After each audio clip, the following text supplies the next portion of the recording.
여러분 반갑습니다. 한 주간 평안하셨나요? 글로리아 찬양대 찬양 제목이 기름을 채워라 계속 타게라는 찬양이라 도대체 무슨 찬양인가 굉장히 궁금했었거든요. 근데 내용은 기름을 계속 채워라, 찬양하자, 이게 단 것 같아요 보니까. 굉장히 중요한 의미가 담겨 있는 가사였던 것 같습니다. 찬양 다시 한번 감사드립니다. 오늘은 담임 목사님께서 잠시 쉼의 시간을 가지시는 관계로 제가 주일 강단에 서게 되었습니다. 목사님과 목사님 가정을 위해서 또 평안과 또 안식을 위해서 기도해 주시기를 바랍니다. 오늘 본문 말씀은 굉장히 유명한 말씀이에요. 오병이어 기적의 본문입니다. 복음서를 보면은 마태복음에만 기록되어 있는 본문이 있고, 또 어떤 본문은 마가복음에만, 누가복음에만, 요한복음에만 기록되어 있는 본문들이 있습니다. 그런데 어떤 본문들은 이 네 복음서 안에 다 들어있는 본문들이 있어요. 대표적으로 예수님의 십자가 사건과 또 예수님이 부활하신 그 사건은 마태, 마가, 누가, 요한복음에 다 기록이 되어 있는 본문입니다. 예수님의 공생의 사역 가운데 수많은 이적과 기적들을 베푸셨잖아요. 그 중에서도 오늘 우리가 본 오병이어 이 본문만 유일하게 네 복음서 안에 다 기록되어 있는 본문이 바로 오병이어 사건입니다. 여러분은 오병이어 본문을 보시면 어떤 생각이 드시나요? 오늘 말씀의 초점은 믿음에 관한 말씀입니다. 궁극적으로 예수님은 어떤 분이신가? 예수님은 도대체 누구신가에 대해 우리에게 질문을 던지는 본문이기도 하면서 동시에 우리는 어떤 믿음을 가지고 살아야 될 것인가에 대한 대답을 가져야 되는 본문이 바로 오병이어 본문이라고 할 수가 있습니다. 먼저 한번 13절 말씀을 같이 보겠습니다. 예수께서 들으시고 배를 타고 떠나서 따로 빈들에 가시니 무리가 듣고 여러 고을들로부터 걸어서 따라간지라. 오늘 본문을 보니까 예수께서 들으시고라고 시작을 하고 있습니다. 무엇을 들으셨는가는 바로 이 앞에 있는 본문을 보면 알 수가 있겠죠. 예수님은 두 가지 소식을 듣게 되는데요. 먼저 첫 번째는 세례 요한이 죽임을 당하게 되었다는 소식을 듣게 됩니다. 그 당시 이 마태복음 14장의 배경은 갈릴리 지역의 분봉왕인 헤롯이 통치하던 때였습니다.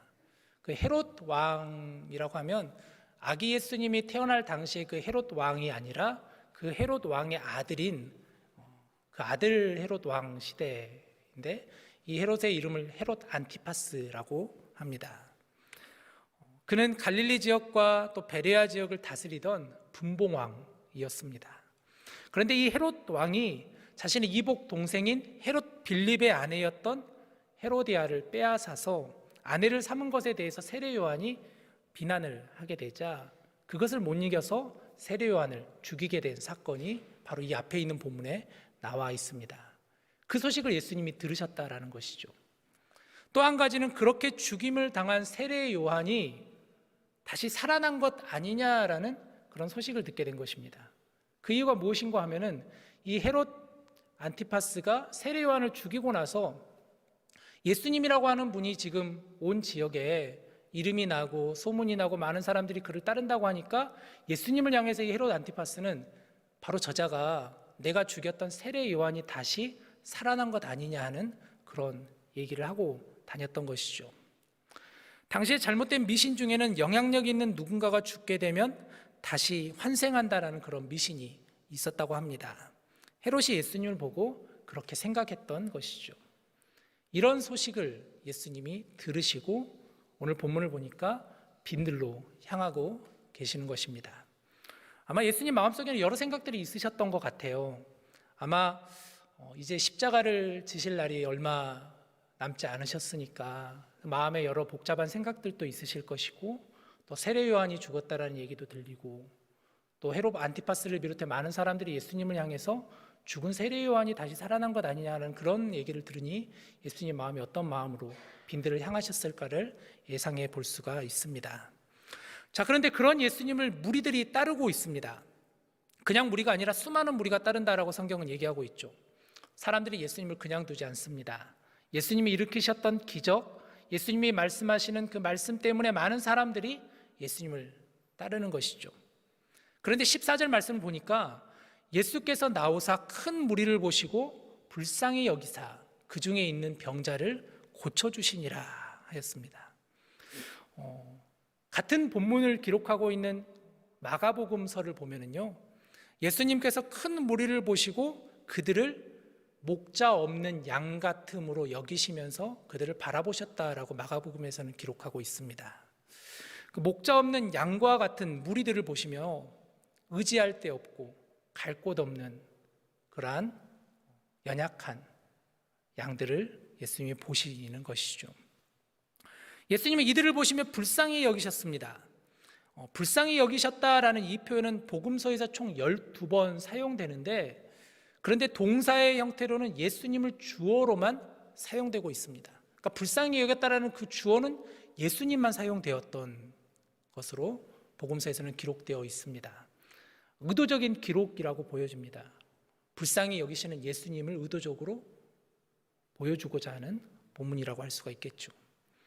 불쌍히 여기사라는 그 말씀의 원어적인 의미로는 창자, 우리 속에 있는 그 장기, 내장, 이것을 뜻하는 스플레인이라는 단어에서 유래가 되었는데요, 이 의미는, 그러니까 불쌍히 여겼다라는 것은 단순히 그냥 연민의 그런 의미보다는 창자가 끊어지는 것 같은, 속에 있는 장기가 끊어질 것 같은 그런 아픔을 가지시면서 그들을 바라보셨다라는 의미로 볼 수가 있습니다.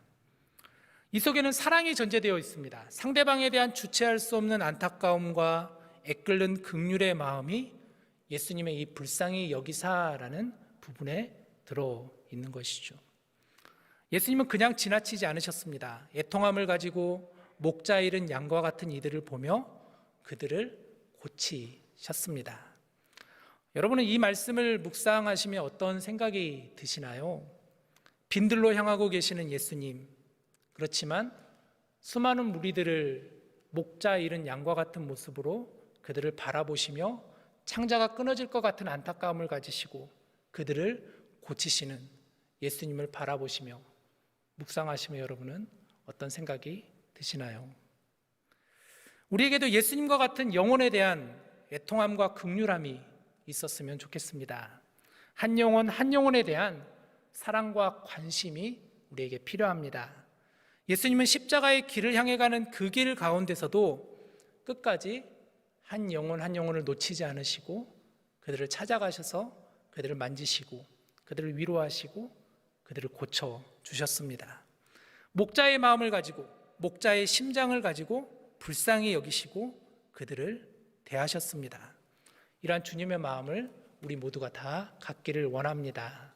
계속해서 본문 15절 16절 말씀을 보시면 저녁이 되매 제자들이 나와 이르되 이곳은 빈들이요 때도 이미 저물었으니 무리를 보내어 마을에 들어가 먹을 것을 사 먹게 하소서. 예수께서 이르시되 갈 것 없다 너희가 먹을 것을 주라. 이제 좀 시간이 많이 어느 정도 지난 것 같아요. 날이 저물어가고 저녁 시간이 다가왔습니다. 예수님의 제자들이 예수님께 나와 말씀을 드립니다. 예수님, 이곳은 지금 보니까 빈들이고 날도 저물었는데 지금 저 많은 무리들을 보내어 마을에 들어가서 그들로 하여금 먹을 것을 사 먹게 하소서. 이건 굉장히 이성적이고 합리적인 생각으로 보여집니다.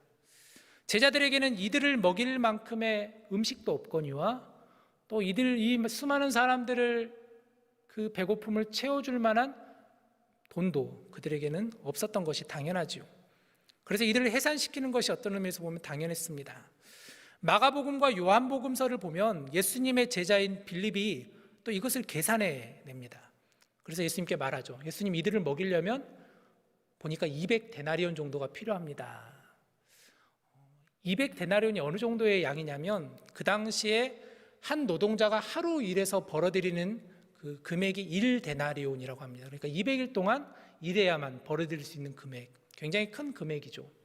그러니까 당연히 제자들 입장에서는 지금 있는 무리들에게 각자 다 돌아가서 알아서 음식을 해결하고 오게 하는 게 낫지 않겠습니까? 했던 것입니다.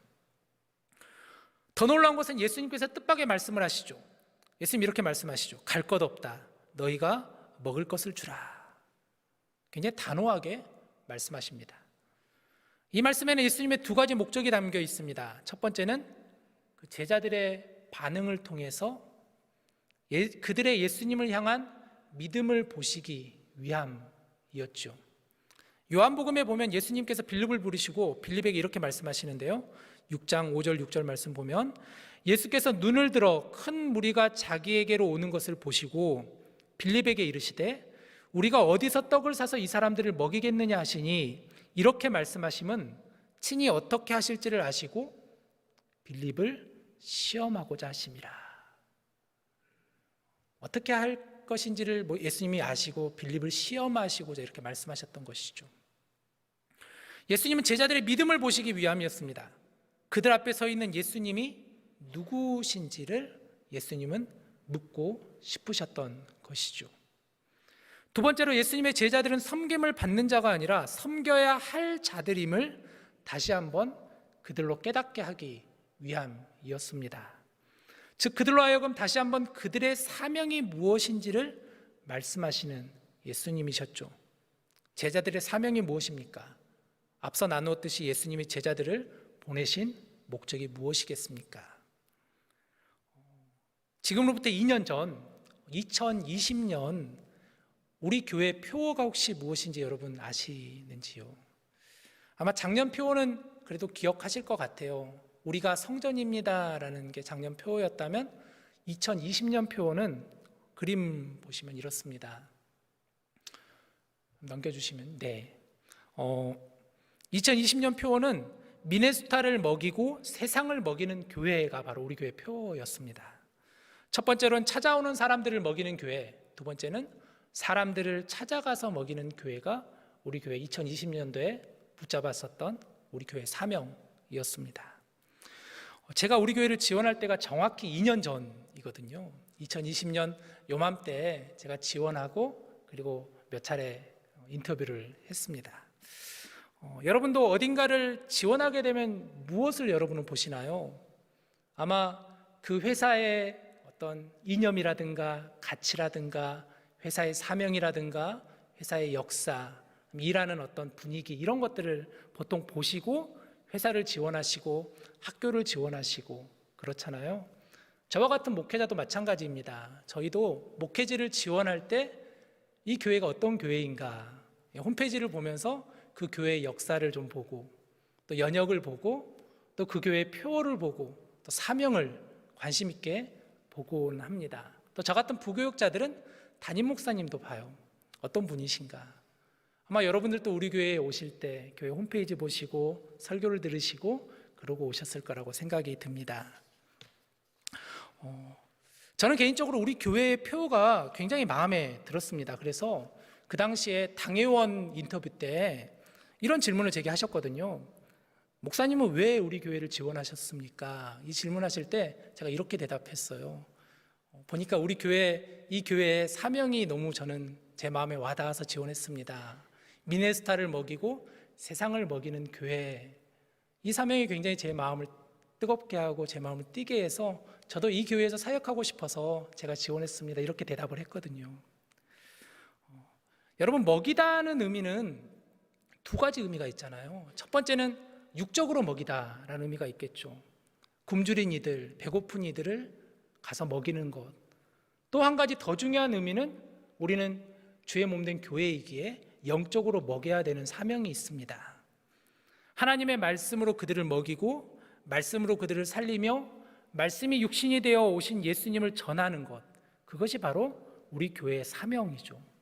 마찬가지로 제자들의 사명도 예수님은 그들을 통하여서 그들을 먹이는 것, 무리들을 먹이는 것이 바로 예수님이 주셨던 제자들에게 향한 비전, 사명이었습니다.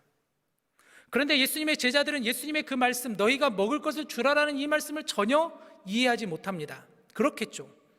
너무 합리적이고 너무 이성적이기에 지금 이 많은 무리들을 어떻게 먹입니까 하는 게 당연해 보이겠죠. 그런데 문제는 거기까지였다라는 것이죠. 본문 17절을 보시죠. 제자들이 이르되 여기 우리에게 있는 것은 떡 5개와 물고기 2마리 뿐입니다 라고 대답을 합니다. 요한복음을 보니까 제자 안드레가 한 아이의 도시락을 들고 오죠. 아마 엄마가 싸줬던 도시락이었을 거라고 생각이 드는데요, 안드레는 예수님 앞으로 아이가 가져온 보리떡 5개와 물고기 2마리를 가지고 나오며 예수님, 이것이 다입니다. 이것 가지고 어떻게 하겠습니까? 이렇게 묻는 거예요. 지금 제자들은 이것을 놓치고 있는 것이죠. 바로 지금 그들 앞에 있는 예수님이 누구신가? 지금 그들이 이것을 가지고 나와 있지만 지금 그들 앞에 서 계시는 분이 누구신가에 대한 이 부분을 그들은 지금 놓치고 있는 것입니다. 여러분, 오병이어의 본문은 제가 처음 말씀드렸던 것처럼 예수님이 질문하시는 본문이라고 하였습니다. 제자들에게 너희에게 나는 누구냐? 너희들에게 지금 나는 누구냐라는 예수님의 질문의 본문입니다. 오병이어 본문 속에는 많은 메시지가 담겨 있지만 단지 예수님이 행하신 놀라운 기적의 사건만을 보여주고자 하는 본문이 아니라는 것입니다. 궁극적으로는 제자들에게 그리고 이 말씀을 받는 우리들에게 주시는 예수님의 질문입니다. 너희들에게 나는 누구냐? 너희에게 나는 누구냐? 예수님의 제자들의 핵심 사명은 예수님께서 그동안 그들과 함께 동행하시며 예수님이 친히 보여주신 가르치시고 전파하시고 고치셨던 것이었습니다. 이것을 통해서 예수님은 하나님의 나라가 도래하였고 하나님의 나라가 이 땅에 세워지기를 원하셨습니다. 이러한 예수님을 부르심을 위해 제자들에게 우선되는 것이 무엇이었냐면 바로 그들은 지금 그들 앞에 서 있는 예수님이 누구신가에 대한 질문과 그 질문에 대답해야 되는 것이었습니다. 이 점에서 오병이어 본문은 헤롯이 고민스럽게 던졌던, 도대체 지금 이 나라를 온 땅을 시끄럽게 구는 저 예수란 사람이 누구냐에 대한 그 질문에 답하신 예수님이셨으며, 이제 예수님의 사역의 완성인 십자가를 향해 한 걸음 한 걸음 걸어 나가시는 예수님께서 제자들에게 던지시는 너희에게 나는 누구냐 하는 예수님의 질문에 제자들에게 답하여라 하는 말씀의 본문이라 할 수 있다는 것이죠.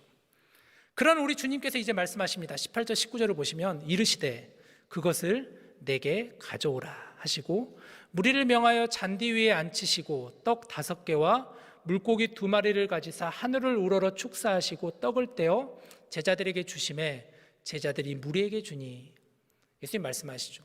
그것을 내게 가져오라. 그것을 내게로 가져오라. 헬라어로 쓰여 있는 원문 성경을 보니까 이 그것을 내게 가져오라라는 이 부분에 여기라는 호대라는 부사가 생략되어 있습니다. 한글 성경은 이것을 번역을 안 했는데요, 원문 성경으로 그대로 번역하자면 이렇게 해야 되는 게 맞다라는 거예요. 이르시되 여기 그것을 내게 가져오라. 예수님은 제자들이 보잘것없는 것이라 생각하고 내어드리는 그것을 여기로, 내게로 가져오라 말씀하십니다. 즉 보잘것없는 그것이었지만 내게 가져온다면 바로 여기 있는 내가 여기 이곳에서 큰 역사를 이루시겠다라는 예수님의 말씀이십니다. 그렇습니다. 여러분, 예수님께 가져가면 됩니다. 예수님께서 능히 하실 것이라는 믿음을 가지고 가져가면 되는 것이었습니다. 우리 앞에 서 있는 우리 제자들이 지금 그 앞에 서 있는 예수님이 누구신가에 대한 정확한 이해를 하고 있다면 그들은 그저 가져가면 되는 것이었습니다. 이 말씀에 요구되는 것은 2가지죠. 바로 예수님을 바라보는 믿음이며 그리고 예수님의 말씀에 따르는 순종이라 할 수 있습니다. 예수님을 믿음으로 바라보고 그분의 말씀에 순종하며 예수님께로 가지고 나아가면 되는 것이었습니다. 그러면 예수님을 통해서 시작되는 것이죠. 예수님은 무리를 명하여 잔디 위에 앉히셨습니다. 떡 5개와 물고기 2마리를 들고 하늘을 우러러 축사하십니다. 하나님을 향하여 감사를 올려드리시죠. 떡을 떼어 제자들에게 나눠주십니다. 떡을 떼는 행위는 그 당시 유대의 관습에 의하면 주인이나 가족의 웃어른이 식사의 시작을 알리는 신호였다고 합니다. 바로 이러한 점에서 예수님께서 제자들에게 나누시고 무리들에게 나누어 주시는 이 오병이어의 기적, 이 기적은 이제 예수님으로부터 말미암아 이루어진 새로운 공동체 안에서 예수님께서 그 주인으로서 잔치를 베풀고 있다는 사실을 상징적으로 나타내고 있는 본문입니다. 마치 이 장면을 생각하면 성찬실의 한 장면이 생각나지 않으십니까? 이 장면 안에 있는 주님의 비전이 떠오를 수밖에 없죠.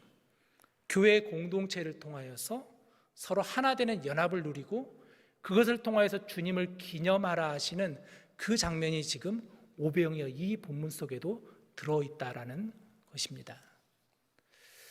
본문 20절 21절 말씀 보시죠. 다 배불리 먹고 남은 조각을 12바구니에 차게 거두었으며 먹은 사람은 여자와 어린이 외에 5,000명이나 되었더라. 오늘 본문에서 빈들은 주님을 만나는 곳이었습니다. 빈들에서 오병이어의 기적이 일어났습니다. 누가복음을 보니까 이 빈들은 벳세다 들판이라고 기록을 하고 있고, 요한복음에 보니까 그 시점은 6월절이 가까이 온 시점이라고 하였는데요, 6월절이 가까이 온다라는 것은 태양력으로, 지금 우리가 보는 달력으로 보면 3, 4월경을 말합니다. 그러니까 이제 새싹이 돋아나고 아직 꽃이 피기 바로 그 직전, 마치 빈들과 같은 그 상황 속에서 지금 예수님께서 오늘 오병이어의 기적을 행하고 계시는 것이죠. 오히려 12바구니나 차고 넘치는 기적이 일어났습니다. 왜 이러한 일이 일어났을까요? 바로 주님이 계시기에 일어난 것입니다. 주님이 계시기에 어떤 곳, 어떤 상황에서도 기적과도 같은 일이 생기게 된 것이죠. 비록 그곳이 빈들이라도 주님이 계신 곳은 어둠과 절망에서 빛과 희망으로 바뀌게 되는, 진정으로 하나님의 기적을 경험하게 되는 놀라운 곳이 바로 빈들이라는 것입니다. 오늘 말씀을 통해 우리는 이를 깨달았으면 좋겠습니다. 빈들은 더 이상 고독과 슬픔과 어둠과 절망의 상황만이 아니다라는 것입니다. 이것은 단지 배경일 뿐이라는 것, 이것은 단지 상황과 환경일 뿐이라는 거죠.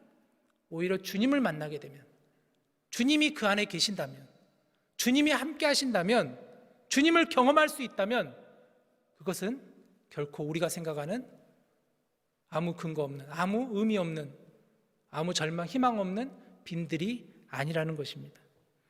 주님과 함께 동행하게 되면 빈들과도 같은 내 마음에 주님께서 손을 얹으시고 긍휼히 여기시며 창자가 끊어지는 것 같은 아픔을 함께 느끼시며 우리를 치유하고 낫게 해 주신다라는 사실입니다. 주님과 함께 동행하면 빈들에 서 있는 우리라 할지라도 우리는 사명을 들고 거뜬히 일어설 수 있습니다. 주변의 이웃을 돌아보게 되고 우리의 것을 기꺼이 나눌 수 있게 됩니다. 복음을 나누고 물질을 나누며 주님의 사랑을 나눌 수 있게 되는 것입니다.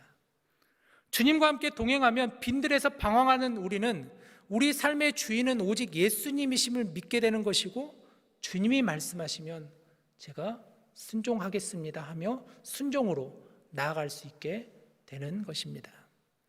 여러분, 주님을 만날 수 있는 곳이 바로 빈들이라는 것입니다. 빈들에서 우리의 문제, 우리의 어려움을 주님께 고백하고 온전히 해결받는 은혜가 우리 모두에게 있기를 원합니다. 이제 말씀을 마무리하고 싶은데요, 시 한 편 읽어드리고 오늘 말씀을 좀 맺고자 합니다. 이 시는 그 고진하 시인이라는 분이 쓴 시인데요, 잠깐 띄워주시면은요. 이 고진하 시인이라는 분은 목사님이세요. 감리교 목사님이신데요, 강원도 원주의 한 치악산 자락에서 시골 목회, 산골 목회 하시는 목사님이 쓴 시입니다. 목사님이 쓴 시집 중에 지금 남은 자들의 골짜기엔이라는 시집이 있는데, 그 시집에 실려있는 시 한 편, 바로 그 시 한 편이 너무 마음에 와닿아서 여러분과 함께 나누고 싶어 가져왔습니다. 이 시를 읽어드리고 오늘 말씀을 마치겠습니다. 빈들 고진하. 늦가을 바람에 마른 옥수수 떼만 서거기는 빈들입니다. 희망이 없는 빈들입니다. 사람이 없는 빈들입니다. 내일이 없는 빈들입니다. 아니, 그런데 당신은 누구입니까? 아무도 들려하지 않는 빈들을 가득 채우고 있는 당신은. 사랑하는 여러분, 우리 오늘 이 시간 주신 말씀 생각하면서 같이 함께 찬양했으면 좋겠는데요. 우리가 함께 부를 찬양은 주가 일하시네라는 찬양이에요. 오늘 이 말씀 마태복음 14장에 있는 오병이어 기적의 이 본문을 가지고 그대로 가사로 적어 내려간 찬양이 바로 주가 일하시네라는 찬양입니다. 우리 함께 이 시간 이 찬양을 부르며 이 찬양의 가사의 고백이 저와 여러분의 고백이 되었으면 좋겠습니다. 우리 함께 같이 찬양을 드리겠습니다.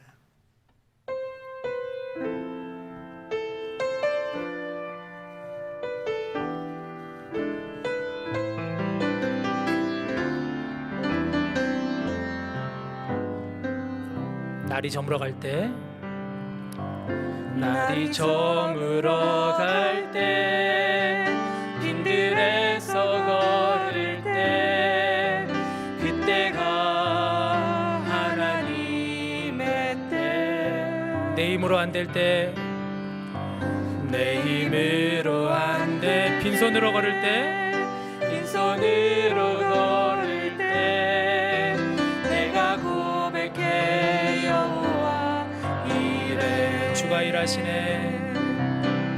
주가 일하시네. 주가 일하시네. 주께 아끼지 않는 자에게 주가 일하시네. 주가 일하시네. 신뢰하며 걷는 자에게.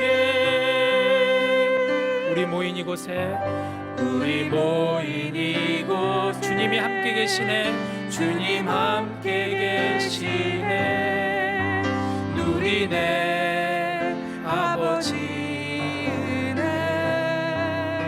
적은 떡과 물고기, 적은 떡과 물고기, 내 모든 걸 들을 때 모두 고백해 여호와 이래. 주가 일하시네.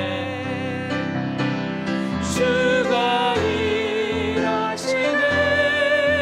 주가 일하시네.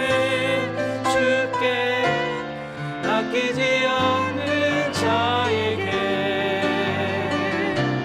주가 일하시네. 주가 일하시네. 신뢰하며 걷는 자. 우리 다시 한번 믿음의 고백으로 주가 일하시네. 주가 일하시네. 주가 일하시네. 주께 아끼지 않는 자에게 주가 일하시네. 주가 일하시네.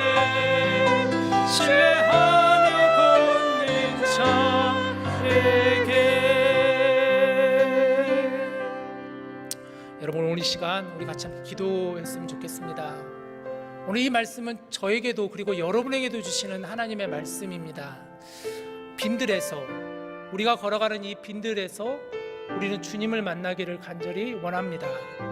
주님을 만날 때 우리는 주님의 일하심을 볼 수 있게 해달라고, 주님을 신뢰하며 주님과 동행하는 내 자신이 되게 해달라고. 주님, 나와 함께 일하여 주시옵소서. 주님, 나와 함께 동행해 주시옵소서. 이런 마음 가지고 이 시간 우리 함께 같이 통성으로 같이 기도하겠습니다. 같이 기도합시다. 하나님 아버지, 감사합니다. 오늘 우리에게 주시는 이 말씀을 통하여 먼저 우리로 하여금 주님을 만나게 하여 주시옵소서. 주님이 누구신가, 나에게 주님은 어떤 분이신가를 물어보시는 그 질문에 대답할 수 있는 우리 자신이 되게 하여 주시옵소서. 믿음으로 순종으로 주님께 반응하는 자들이 되게 하여 주시옵소서. 주님의 일하심을 바라보게 하여 주시옵소서. 주님을 신뢰하는 자들 되게 하여 주시옵소서. 주님과 동행하는 이들 되게 하여 주시옵소서. 하나님이시여, 하나님이시여, 오늘 이 가운데 우리 안에 역사하시는 이 말씀이 우리의 삶을 붙잡아주게 하여 주시옵시고, 우리의 살아가는 인생 가운데, 삶 가운데 주님만을 바라보며 주님과 동행할 수 있는 그러한 저희들 다 될 수 있도록 주님 역사하여 주시옵소서. 우리 모든 성도님들 가운데 주님의 신뢰하심 있게 하여 주시옵시고 주님의 일하심을 목도하게 하여 주셔서 주님과 함께 동행하며 걸어갈 때 놀라운 기적의 역사가, 주님 주시는 은혜의 역사가 우리 가운데 있게 하여 주시옵소서. 주님 우리 안에 베풀어 주시옵소서. 주여 우리 안에 베풀어 주시옵소서. 하늘의 문을 여시고 베풀어 주시옵소서. 하늘의 문을 열어주시고 역사하여 주시옵소서. 성령님이시 함께하여 주시옵소서. 성령이여 기름 부어 주시옵소서. 성령이여 역사하여 주시옵소서. 주님 함께하여 주시기를 원합니다. 주님 인도하여 주시옵소서. 하나님, 저희로 하여금 신실하신 주님을 바라보게 하여 주옵소서. 우리 삶의 빈들에서 외로움과 좌절을 딛고 주님의 일하심으로 인해 힘을 얻는 우리 모두가 되게 하여 주옵소서. 주님의 치유하심 있게 하여 주시고 주님이 주신 받은 사명을 잘 감당하며 믿음과 순종으로 고백되어지는 우리들의 삶이 되게 하여 주옵소서. 이 모든 말씀 예수님의 이름으로 기도드립니다. 아멘.